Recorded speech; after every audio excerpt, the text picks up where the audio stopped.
Dios les bendiga, hermanos, amigos, que la paz de Dios, el amor de Jesucristo y la comunión del Espíritu Santo sea con cada uno de ustedes. Aquí estamos nuevamente para escuchar la voz de Dios y recibir el consejo de parte del Señor que nos ayudará para nuestro diario vivir. Voy a leer en Primera de Reyes, capítulo 17, en el verso 8 en adelante, honrando a Dios Padre, Dios Hijo y Dios Espíritu Santo. Dice así: Vino luego a él palabra de Jehová diciendo: Levántate, vete a Sarepta de Sidón y mora allí.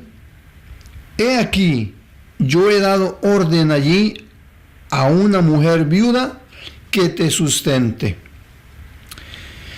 Entonces él se levantó y se fue a Sarepta. Y cuando llegó a la puerta de la ciudad, he aquí una mujer viuda que estaba allí recogiendo leña. Y él la llamó y le dijo: Te ruego que me traigas un poco de agua en un vaso para que beba. Y yendo ella para traérsela, él la volvió a llamar y le dijo: Te ruego que me traigas también un bocado de pan en tu mano. Amén. Padre nuestro que estás en los cielos y en nuestro corazón, te adoramos en el nombre de nuestro Señor Jesucristo. Señor, aquí estamos, Señor, primeramente reconociendo, Señor, nuestra necesidad, Señor, reconociendo nuestra insuficiencia, Padre Santo, y suplicando que tu Espíritu Santo nos dé una palabra o que nos ayude a revelar, Señor, esta palabra para que podamos sustraer, Señor, una enseñanza para nuestra vida. Señor amado, en el nombre de Jesús, Dios mío, bendigo a todo aquel que se ha de sentar a ver esta enseñanza, Padre Santo, que tu Espíritu Santo le dé convicción a su espíritu, Señor, de que tu palabra es la verdad y que somos hijos de Dios. Gracias, Dios eterno, hay tanta necesidad y solo te pedimos misericordia, Señor. Y podemos decir, como decía Jeremías, Señor, por la bondad del Señor no hemos sido consumidos, porque nunca decayeron sus misericordias. Espíritu Santo, gracias por tu presencia. Espíritu Santo, gracias por ser nuestro amigo, nuestro consolador, nuestro ayudador. Recibe la gloria, Dios Padre, Dios Hijo y Dios Espíritu Santo. Amén, Señor. Amén. Amén. Hermanos, hoy quiero hablar sobre Elías y la viuda, ¿verdad? Que nos relata aquí en Primera de Reyes, capítulo 17. Pero le invito para que miremos el panorama, ¿verdad?, en el cual se desarrolla esta historia, estos milagros. Y pues en el capítulo 17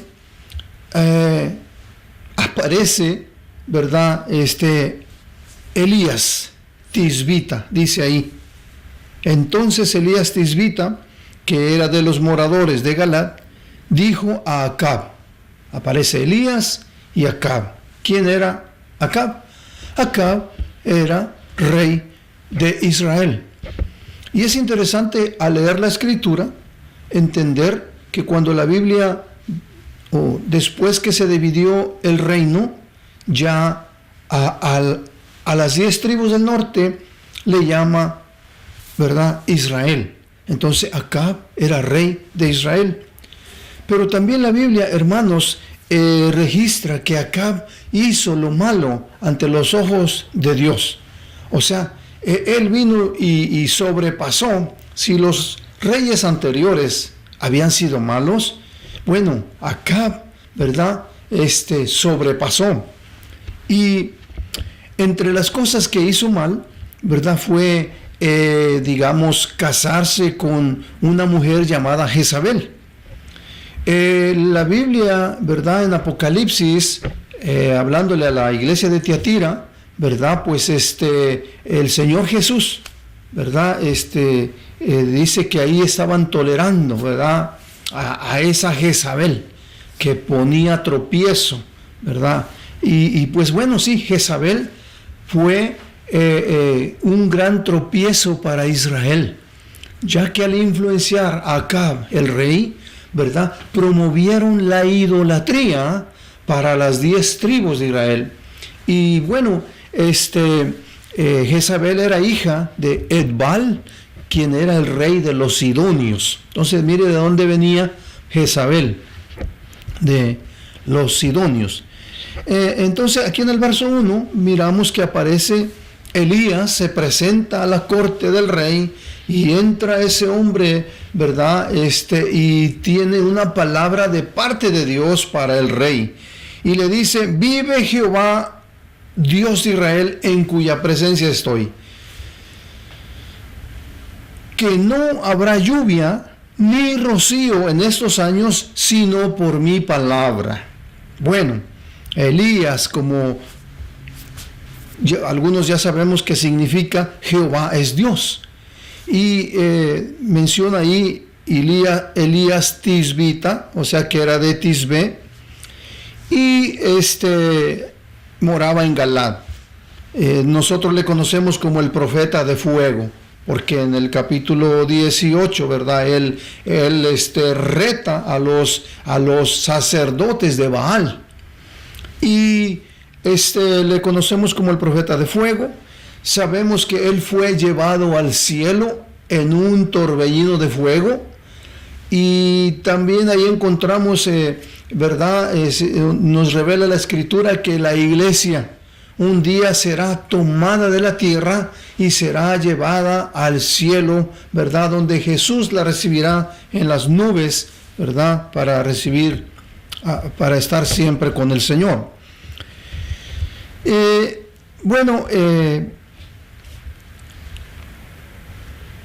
Elías, como lo mencionaba, él ejerció su ministerio para los días de Acab, Ocosías, Joram. Y como ya lo mencioné, esto fue en el reino del norte.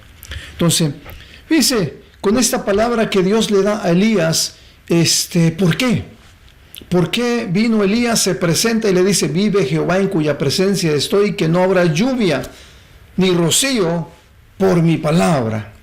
Entonces, pues entendemos que Elías era un profeta de Dios y es un gran profeta de Dios.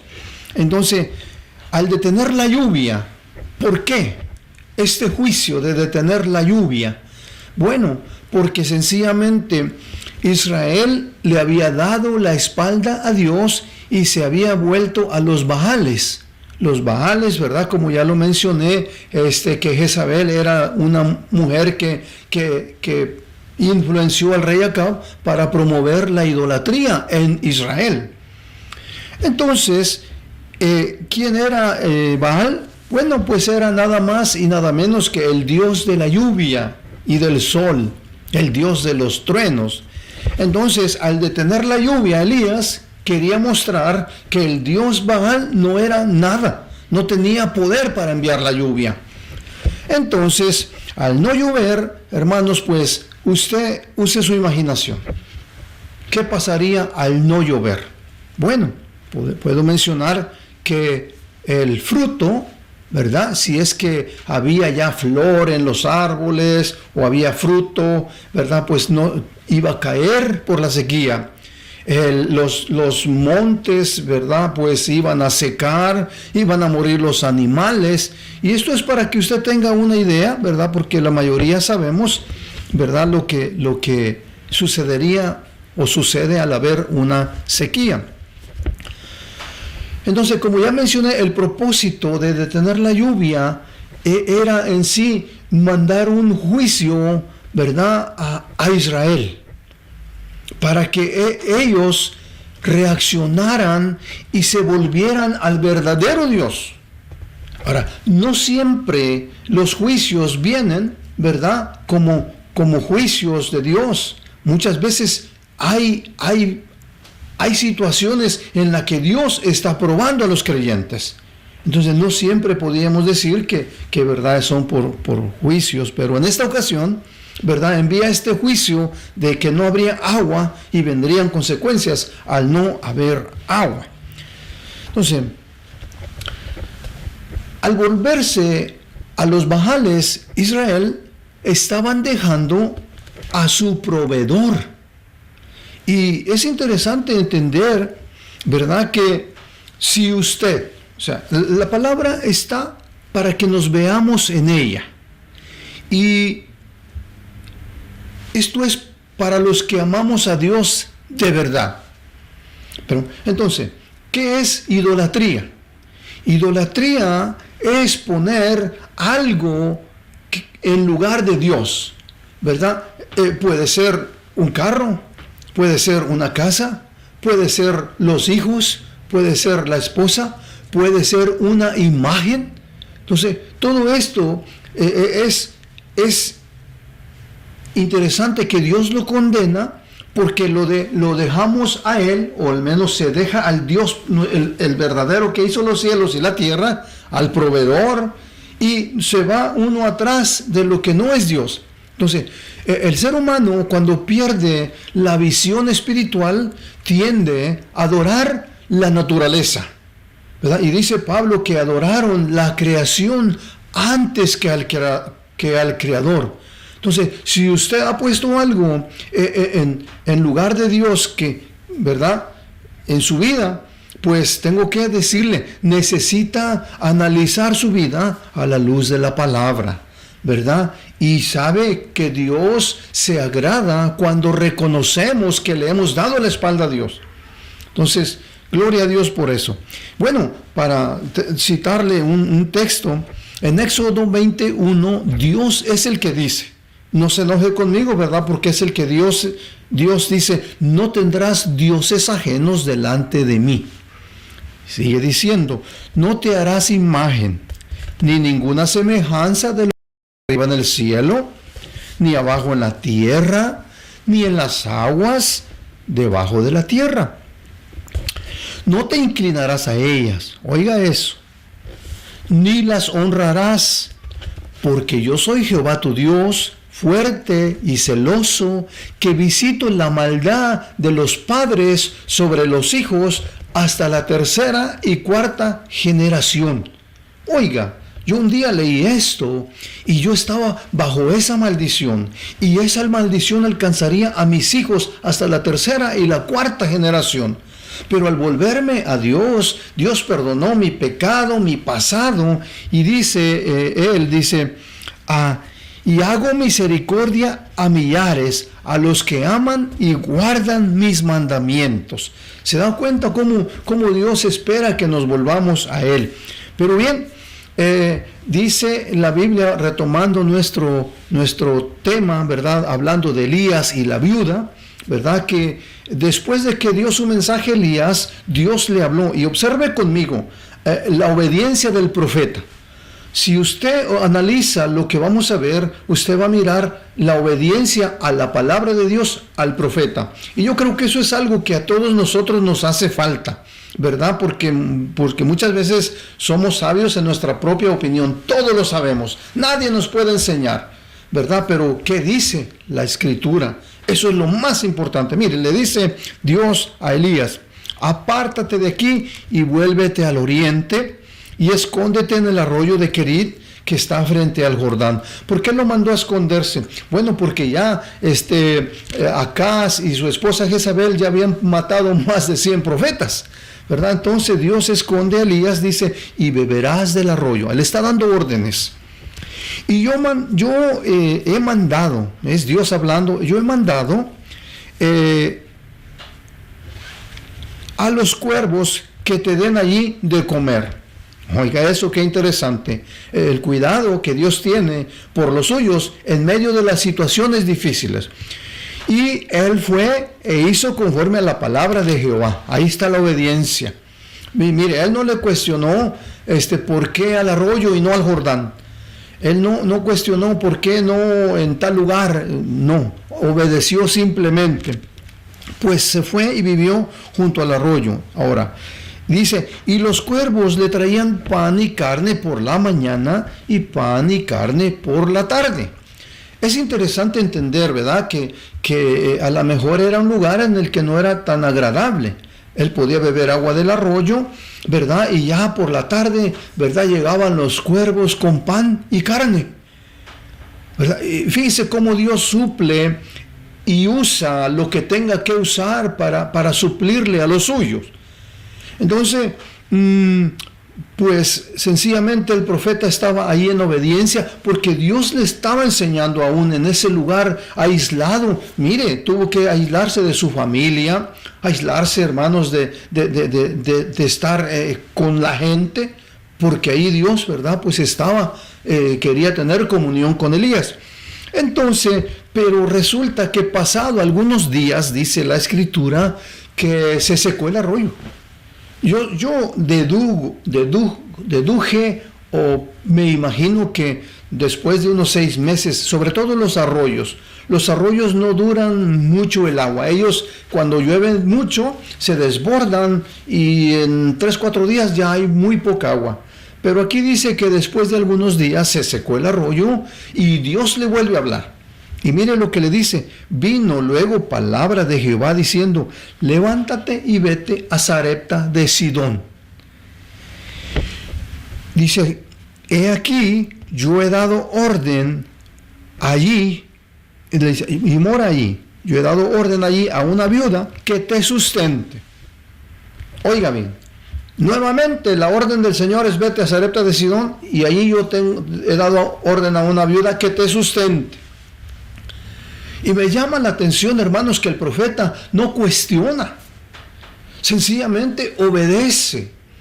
Y mire, cualquiera dijera, Señor, mira, primero soy tu profeta, y donde una viuda, ¿verdad? Yo conozco la condición de las viudas. Es la condición donde no hay mucho para darle a tu profeta. Pero no hay nada de eso, hermanos. Sencillamente él avanza y se va hasta Sarepta de Sidón. Y dice la Biblia que cuando llega a la puerta de la ciudad, he aquí una mujer viuda que estaba ahí recogiendo leña. Y esto estamos retomando lo que ya leímos, pero que es interesante. Él la llamó y le dice, te ruego que me traigas un bocado, primero, un poco de agua en un vaso. Dice, te ruego que me traigas un poco de agua en un vaso. Bueno, la mujer, la viuda, y yendo ella para traérsela. Digo, en mi pueblo, cuando yo era un niño, se acostumbraba que si pasaba alguien por tu casa, te podía pedir un vaso de agua. Nosotros usábamos unos jarros de al litro y lo traíamos rebosando porque acostumbramos que un vaso de agua no se le niega a nadie. Y la mujer accedió, iba a traer el agua, pero de repente recibe otra orden. Y le dijo, te ruego que me traigas también un bocado de pan en tu mano. Ahora él pide pan. Lo interesante se encuentra aquí. Ella respondió, vive Jehová tu Dios. O sea, te juro por Dios que no tengo pan cocido. O sea, me pides un bocado de pan, pero no lo tengo. Y le sigue diciendo, solamente un puñado de harina. Solamente un puñado de harina tengo en la tinaja.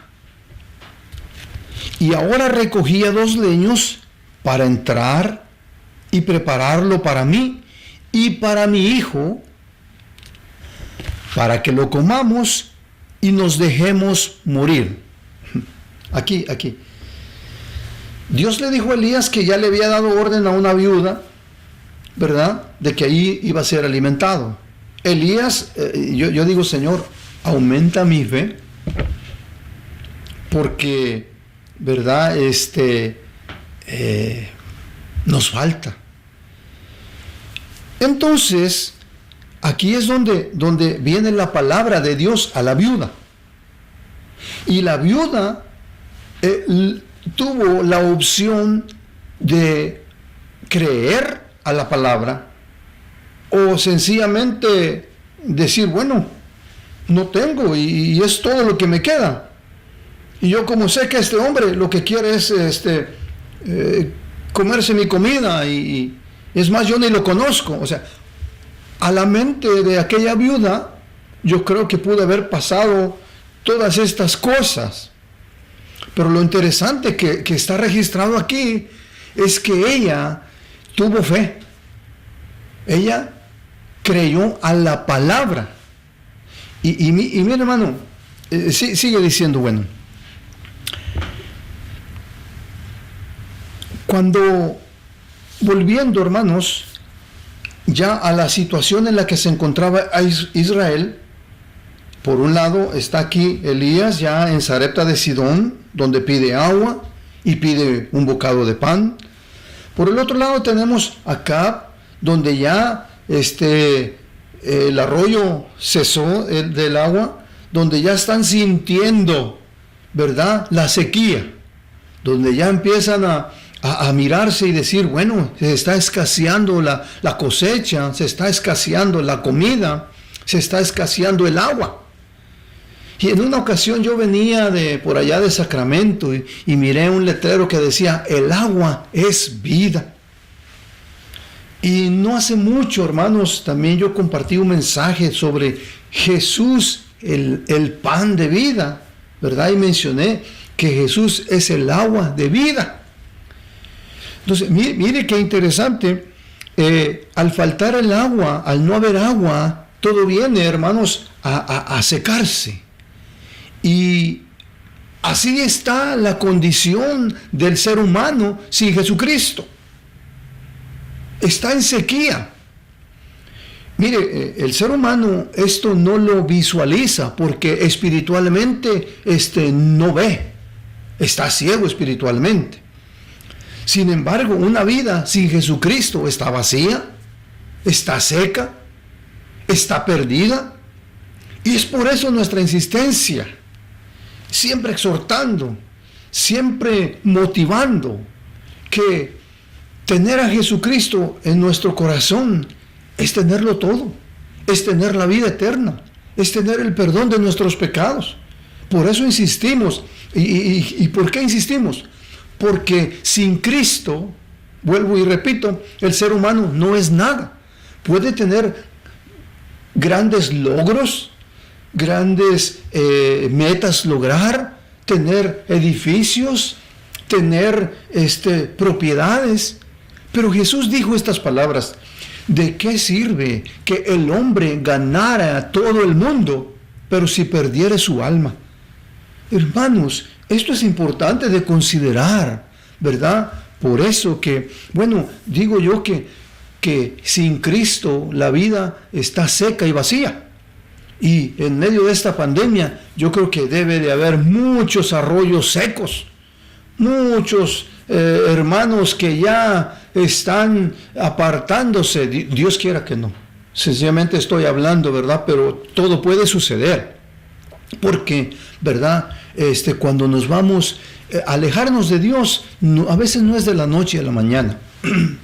Algunas veces, ¿verdad?, empezamos a distraernos con alguna cosa y vamos perdiendo nuestro tiempo de comunión con Dios, vamos dejando de leer la palabra de Dios, las ocupaciones que son cada día, la familia, ¿verdad? Y entonces empezamos a ir descuidando las cosas de Dios, ¿verdad? Por eso es que estamos aquí siempre motivando, siempre tratando de animar y de decir: hermano, levántate, tú no puedes quedarte ahí sentado, tú eres un hijo de Dios, un día el Señor te recibió como tu hijo y no puedes darle la espalda a aquel que te ha hecho bien.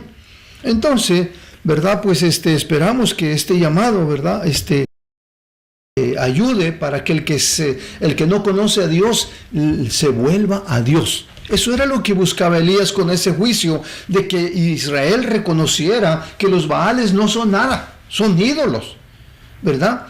Y que ese juicio le hiciera ver, le abriera los ojos, que no habría lluvia y que los Baales no podían producir pero ni rocío. Entonces, a esta altura, Israel tiene que decir: bueno, ¿verdad? Entonces, debo volverme al Dios verdadero. Entonces, yo me pregunto, ¿por qué lo mandó a una viuda? Bueno, Él es soberano y Él hace como Él quiere. Ya se fijó que lo alimentó a través de los cuervos. Aquí lo manda a una viuda, pero que no era judía. ¿Sabe qué? Las viudas judías, de acuerdo a la palabra de Dios, deberían de ser atendidas. Dios cuida de las viudas y de los huérfanos. Entonces, una viuda, ¿verdad?, de Israel, pues siempre alguien le iba a llevar algo de comer. Y lo que Dios busca aquí en este milagro es que su nombre sea glorificado. Que nosotros no vayamos a decir: pues Elías comía de lo que le daban a la viuda. Aquí era una mujer completamente sola, que dice la Biblia que estaba ya a punto de comerse su último pan y para morir. Entonces, dice la Biblia, o al menos habla de Sarepta, un puerto que estaba entre Tiro y Sidón, y de allí era Jezabel, para su información, ¿verdad? Entonces lo mandaron ahí a donde prácticamente era la cuna de la idolatría. Sin embargo, ¿verdad? Ya regresamos allá a donde se encuentra la viuda y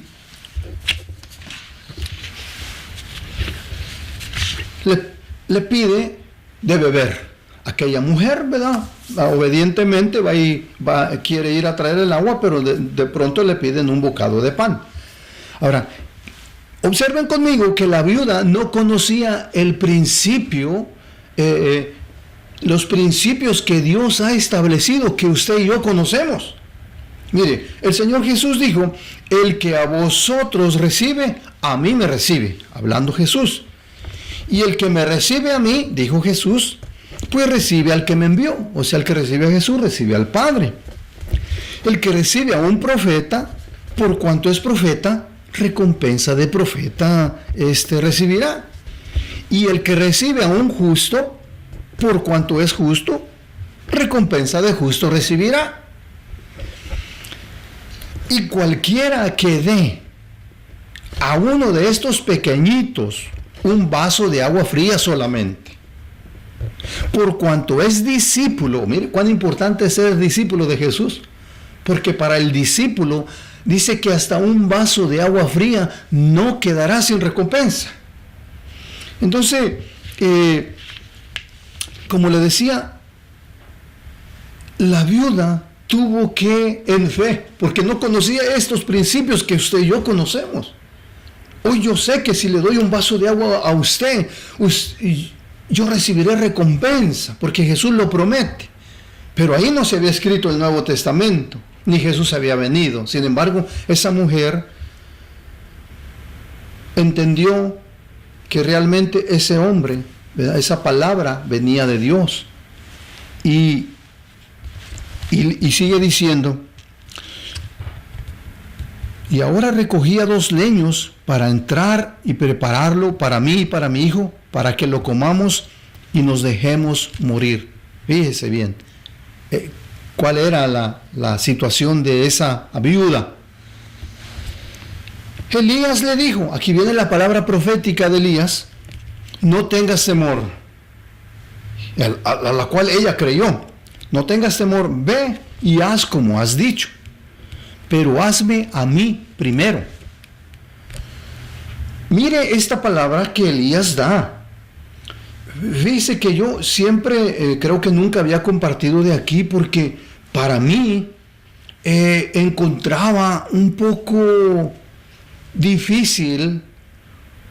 Sin embargo, el profeta va en obediencia. Eso es importante entenderlo. Y dice, hazme a mí primero. Y esto es importante que lo entendamos, hermano, porque casi siempre, ¿verdad? Al menos yo, cuando estaba la hermana Marita, una anciana en la iglesia, que sus rodillas no le trabajaban, y que a veces venía con $2 o $3 a ponerlos en mi mano, yo decía, esto no es justo. Yo debo de darle a esta anciana, viuda. Pero ella venía y ponía $2, $3 en mi mano, y uno los recibe porque uno entiende, es que Dios la va a bendecir, esa es nuestra fe. Y por eso a mí, hermano, se me hace difícil, ¿verdad? Diríamos, el pedir. Sin embargo, es un principio bíblico que yo tengo que creer y aplicarlo a mi vida, y aplicarlo a su vida, ¿verdad? Porque a mí no me gusta pedir. Ya tenemos un año prácticamente en este mes de marzo con la pandemia, y pues yo solamente oro a Dios y digo, Señor, toca los corazones de los hermanos. Y mire, gloria a Dios por la gente fiel. Hemos subsistido. Y yo le digo en este día, yo creo que esta palabra es para mí porque yo quiero ser obediente. Y usted y yo queremos ser obedientes. Y fíjese que cuando pide a mí primero, yo escribí unos textos que dice así, el alma generosa será prosperada. Por eso es que, hermano, mi oración es que Dios lo bendiga, pero si yo no le comparto esto, yo mismo estoy cerrando la bendición. Porque ¿sabe por qué le digo? Porque yo digo, en esta pandemia, pues ¿quién está sobrado? ¿Quién tiene para decir, oh, tengo extra dinero?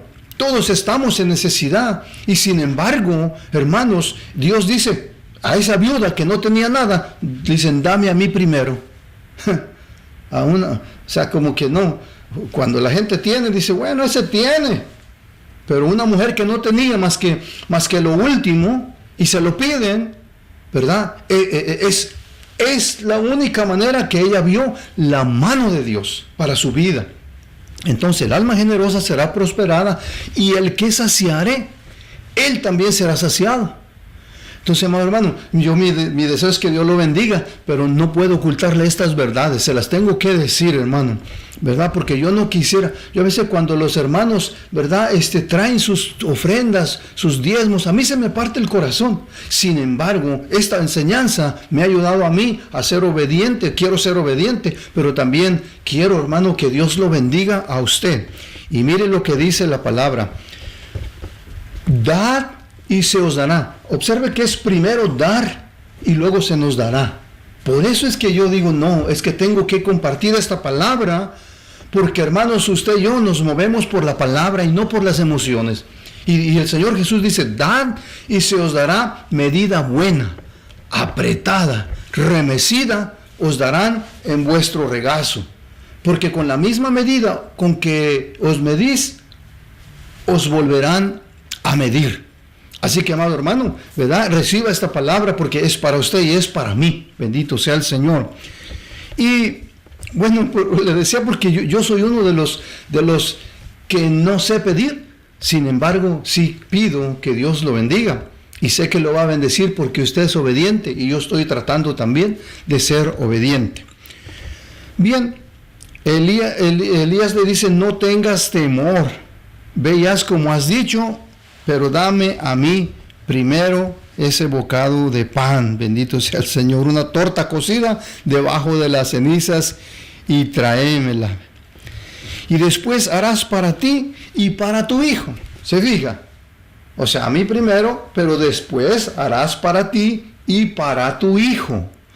Y lo lindo, hermano, como le decía, la mujer tuvo la opción de decirle, no te conozco, vete, a lo mejor eres un charlatán. Sin embargo, creyó a la palabra y el resultado usted y yo lo conocemos. Dice aquí, la promesa dice, porque Jehová Dios de Israel ha dicho así. Mire, el profeta dijo, es que no soy yo, es Dios el que dice. Y yo tengo que decir lo mismo, es que yo no soy el que digo, es la palabra de Dios ha dicho así. La harina de la tinaja no escaseará, ni el aceite de la vasija disminuirá hasta que haga llover, hasta el día en que Jehová haga llover sobre la faz de la tierra. Entonces ella fue e hizo como le dijo Elías, y comió él y ella y su casa muchos días. La tinaja y la vasija, cada día había que ir y ya tenía más harina y más aceite. Y comieron muchos días. Estos milagros están ahí, hermanos, no por estar. El Espíritu Santo le plació porque Dios siempre ha querido bendecir a sus hijos. Y en medio de la situación que estamos viviendo, hermanos, yo considero, ¿verdad?, que esta palabra debe de alentarnos, hermanos, y creerla, actuar en fe, decir, Señor, yo he dejado de colaborar a tu obra, pero Señor, yo quiero creer a esta palabra y actuar en fe, ¿verdad? Porque hermanos, usted sabe, uno se acomoda a lo fácil, nos gusta lo fácil, ¿verdad? Mire, hermano, ¿quién no va a estar a gusto viendo el mensaje sentado en su casa? Pero sabe, no es así como el Señor diseñó a la iglesia. La iglesia es un cuerpo unido, trabajando, todos juntos. Es un cuerpo, no puede estar separado ni dividido. Usted es el cuerpo de Cristo, usted es parte del cuerpo de Cristo, así que no puede andar allá como llanero solitario. Mire, a mí me entristece, porque sé de hermanos en la fe, y yo le digo, Señor, son mis hermanos en la fe, pero que han cerrado su mano. Y yo digo, por favor, Señor, no vayas a cerrar tú el tuyo, porque tú has prometido abrir las ventanas de los cielos, derramar bendición hasta que sobreabunde. Entonces, hermano, no se vaya usted a cerrar la bendición, ¿verdad? Como le dijeron a Timoteo, considera lo que te digo y el Señor te dé entendimiento. En pocas palabras, hermano, en estos momentos, mire, me gustó lo que un hermano hablé con él esta semana, y tocamos el tema del terremoto donde estaba en la cárcel y Silas. Hubo un terremoto, hermano, las cadenas se soltaron, ¿verdad?, lo de las manos, de los pies, y el carcelero se iba a quitar la vida. Y de repente una voz de por ahí dice, fue Pablo quien dice, no te quites la vida, pues todos estamos aquí. Y este hermano me dice, mire, hermano, usted siga para adelante, porque en medio de esta pandemia todos estamos aquí para seguir apoyando la obra del Señor. Sí, hermano, porque esta obra no es mía. Cristo la compró con su preciosa sangre. Y por eso, hermanos, se dice ahí que los hispanos no pueden, pero sabe, con Cristo todo lo podemos, y en Cristo somos más que vencedores. Así que, hermano, yo espero que usted está ahí como ese de la cárcel diciendo, aquí estamos, hermano pastor, no nos mira, pero bueno, el próximo viernes ya va a haber un grupo de jóvenes, ¿verdad?, reunidos, orando, aprendiendo la palabra, porque todavía tenemos mucho que hacer, ¿verdad? Así le dijeron a Elías, come y bebe, que largo camino te espera. Bien, amados hermanos, yo tengo que darle esta palabra. Honra a Jehová con tus bienes y con las primicias de todos tus frutos, y serán llenos tus lagares con abundancia. Esto no lo dice Manuel Aguilar. Yo le pido al Espíritu Santo que me dé la fuerza para decirlo, porque eso es bendición para su vida y para mi vida. Bendito el dulce nombre del Señor. Entonces, no es tiempo, o en estos momentos difíciles, pues no vamos a mirar las circunstancias, sino mirar a Dios, ¿verdad?, que es nuestro proveedor. Hermano precioso, Dios te bendiga, Dios te guarde. hay que decirle, Señor, yo creo a tu palabra, porque tu palabra tiene poder, tu palabra son espíritu y son vida. Yo quiero orar por ti ahí donde te encuentras y dile, o digámosle, Padre nuestro que estás en los cielos y en mi corazón. Te doy gracias, Señor, porque un día me encontraba sin Dios, sin esperanza, y en tu misericordia, Señor, me alcanzaste, Señor, me levantaste, me perdonaste, me recibiste como tu Hijo, Señor. Estoy bendecido, Señor. En medio de la situación que vivimos, Señor, tú no me has dejado ni me has desamparado, Señor. Con esa confianza te adoro, Dios de Israel y Dios mío. Recibe la gloria, Señor. Hay gratitud en nuestros corazones, porque hasta aquí, Señor, podemos decir, Ebenezer, hasta aquí nos ha ayudado el Señor. Muchísimas gracias, Señor, por oír nuestro humilde clamor, nuestra oración, Señor, y creyendo, Señor, que tus promesas son fieles y son verdaderas. La gloria a Dios Padre, Dios Hijo y Dios Espíritu Santo. Amén y amén.